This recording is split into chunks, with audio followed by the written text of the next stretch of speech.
Gabi ng Martes, September 24, natagpo ang nakabaon sa dalampasigan ng Lingayen ang bangkay ng 20 anyos na third-year college student na si Evelyn Salting. Ang mga pulis agad na nag-imbestiga, pero sumentro ang investigasyon sa 21 anyos na nobyo ng biktima. Na around 8:17 ng gabi ay nakita natin doon sa CCTV footage na na-extract natin na itong victim ay nagti-text papunta dito sa area kung saan siya na-recover. So 8:17 po yung huling nakita siya na buhay through the extracted CCTV footage. Sa pag-iimbestiga ng mga pulis, 7 witness ang lumutang sa krimen. Isa na rito ang isang vendor na pinagbilhan ng biktima ng bottled water bago maganap ang krimen. Sa mag-boyfriend na sometime nag-aaway. So iniwanan po niya. Then later, nung wala na siyang makitang pagbibentahan, bumalik po siya. Bumalik po siya doon sa area at naging curious siya. Nung makita niyang yung lalaki ay naghuhukay samantalang yung babae ay nakahiga. Sa mga nakuhang ebidensya ng mga pulis, napagtagpi-tagpi nila ang nangyari sa biktima.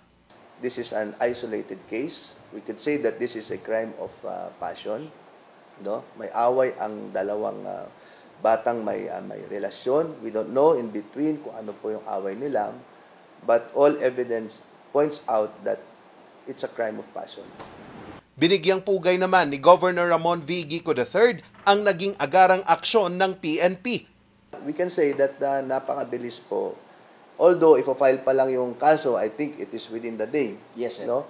Masasabi nating solved na yung case because the suspect is in custody already and a case is about to be filed.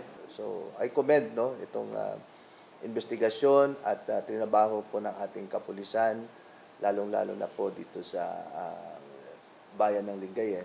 So at least we could say that the case is solved.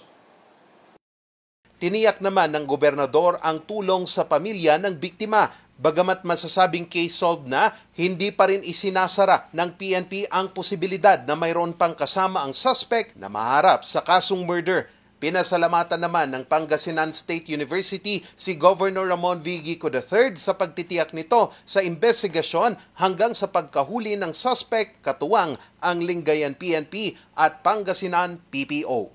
Charles Nicolimon para sa Luzon Headlines.